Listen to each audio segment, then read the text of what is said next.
마트에서 장 볼 때 이 오렌지 주스에 든 비타민C, 이 빵에 든 오메가3, 이게 과연 우리 몸에 다 흡수될까 생각해 보신 적 있으세요? 사실 이 영양소들이 우리 식탁에 오르기까지 정말 어마어마한 과학적 여정을 거치거든요. 오늘은 그 숨겨진 이야기를 한번 파헤쳐 보려고 합니다. 자, 그래서 오늘 우리가 살펴볼 내용인데요. 먼저 몸에 좋다는 성분들이 왜 이렇게 다루기 힘든지 그 딜레마부터 시작해서요. 이걸 지켜내는 보존과학의 비밀, 그리고 아마 많이 들어보셨을 동결건조랑 일반 건조는 뭐가 다른지, 또 작은 갑옷 기술은 뭔지 알아볼 거고요. 마지막에는 이런 기술들이 실제 우리 식탁에 어떻게 올라오는지, 그리고 앞으로 우리 음식이 어떻게 바뀔지 미래까지 한번 쭉 훑어보겠습니다. 네, 첫 번째 이야기, 바로 건강한 성분의 딜레마입니다. 이게 뭐냐면요. 우리 몸에 꼭 필요하고 좋다고 하는 성분들 있잖아요. 근데 얘네들이 의외로 엄청 예민하고 심지어 맛도 없는 경우가 많다는 거죠. 여기서부터 모든 문제가 시작됩니다. 아니, 몸에 좋다는 것들이 왜 이렇게 다루기가 힘든 걸까요? 이 질문이 바로 오늘 우리가 파고들 문제의 가장 핵심적인 부분이라고 할 수 있습니다. 전문용어로는 생리활성물질이라고 하는데요. 비타민이나 항산화제, 오메가3 같은 것들이 다 여기 속해요. 근데 얘네들이 정말 유리몸이거든요. 열이나 산소, 빛만 닿아도 쉽게 파괴되고요. 또 특유의 쓴맛이나 떫은 맛 때문에 음식 맛을 버리기도 하죠. 게다가 가공 과정에서 화학적으로 변해버리거나 물에 잘 녹지도 않고 결정적으로 우리가 먹어도 몸에서 흡수를 잘 못하는 경우가 허다합니다. 정말 총체적 난국이죠. 자, 그럼 이 까다로운 녀석들을 어떻게 해야 할까요? 여기서 바로 식품과학의 진가가 드러납니다. 과학자들이 이 귀중한 성분들을 안전하게 우리 몸까지 전달하기 위해서 정말 기가 막힌 두 가지 핵심 해결책을 찾아냈거든요. 그 첫 번째가 바로 미세 캡슐화라는 기술입니다. 말이 좀 어려운데 쉽게 말해서 아주 작은 먹을 수 있는 갑옷을 입혀주는 거예요. 이 갑옷이 예민한 영양소들을 외부 공격으로부터 딱 지켜주고 이상한 맛도 가려주고 또 우리가 원할 때만 영양소가 방출되도록 조절까지 해주는 거죠. 정말 똑똑한 갑옷이죠? 그리고 두 번째 핵심 열쇠는 바로 수분 활성도입니다.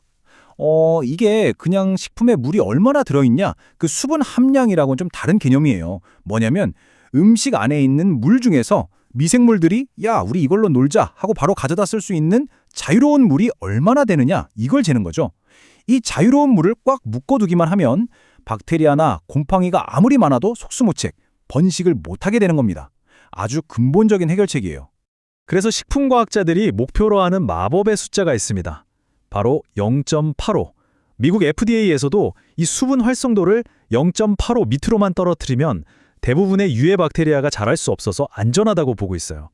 그러니까 식품을 오래 보관하려면 무조건 이 숫자 아래로 맞춰야 하는 거죠. 자, 그럼 이런 과학 원리들이 실제로는 어떻게 쓸까요? 아마 여러분이 성분표에서 가장 흔하게 보셨을 법한 바로 그 건조 기술을 가지고 한번 비교해 보면서 알아볼게요. 여기 동결건조랑 그냥 일반적인 열풍건조 두 가지가 있는데요. 과정이 완전히 달라요. 동결건조는 말 그대로 음식을 꽁꽁 얼린 다음에 진공 상태에서 얼음을 바로 기체로 승화시켜버리는 거예요. 그러니까 세포 모양이 그대로 살아있죠.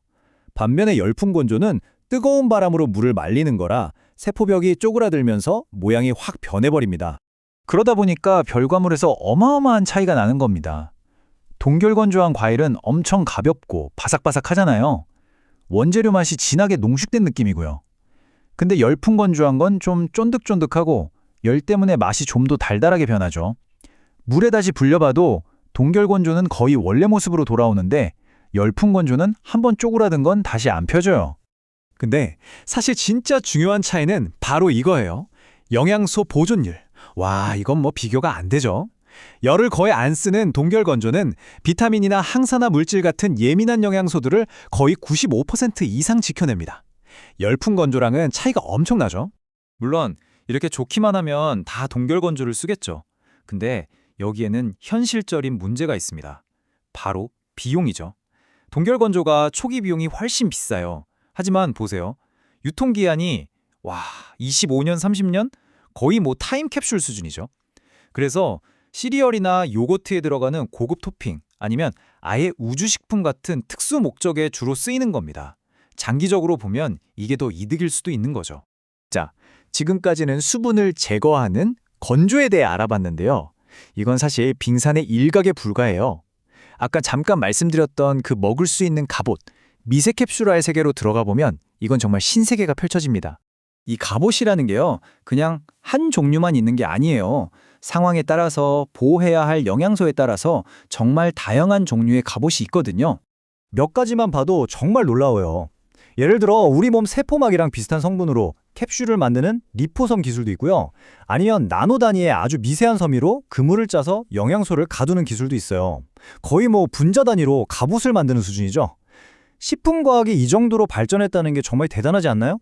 자, 그러면 이렇게 실험실에나 있을 법한 첨단 과학 기술들이 대체 우리가 먹는 음식에는 어떻게 적용되고 있는 걸까요?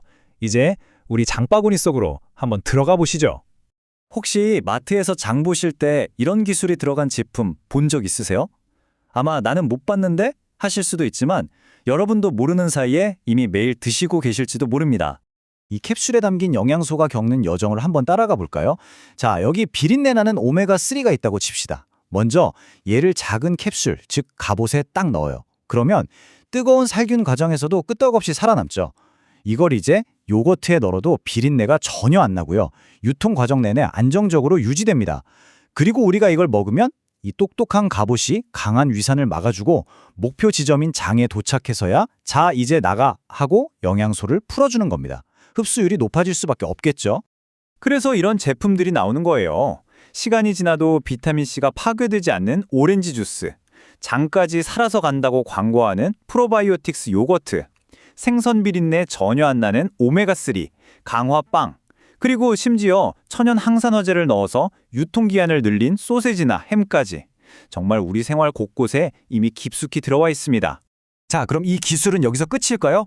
아니요. 이제 시작입니다. 지금부터는 우리가 상상하는 것보다 훨씬 더 놀라운 식품의 미래, 다음 메뉴는 뭐가 될지 한번 살짝 엿보도록 하죠. 한 학술지에서 이런 예측을 내놨어요. 캡슐화 기술이랑 개인의 건강 데이터를 합치면 이건 기능성 식품 개발의 판을 완전히 바꾸는 거다. 라고요. 이게 무슨 말이냐면 그냥 몸에 좋은 음식이 아니라 나에게만 좋은 음식의 시대가 온다는 거죠. 앞으로 나올 기술들은 정말 SF 영화 같아요. 예를 들면 제 유전자 정보나 건강 상태를 분석해서 저한테 부족한 영양소만 딱 골라서 채워주는 맞춤형 식품이 나오는 거죠. 포장지 자체도 똑똑해져서 음식이 상하려고 할 때만 항균 물질을 살짝 뿌려주고요. 심지어 이런 갑옷들을 만들 때 콩 단백질이나 버려지는 농산물 껍질 같은 걸 재활용해서 더 지속 가능한 방식으로 만들게 될 겁니다. 자, 그래서 마지막으로 이런 질문을 한번 던져보고 싶습니다. 기술이 이렇게까지 발전한다면 언젠가는 우리가 약국이 아니라 마트에서 의사의 처방전을 내밀게 되는 날이 오지 않을까요? 음식이 약이 되게 하라는 말이 정말 현실이 되는 거죠. 여러분 어떻게 생각하시나요?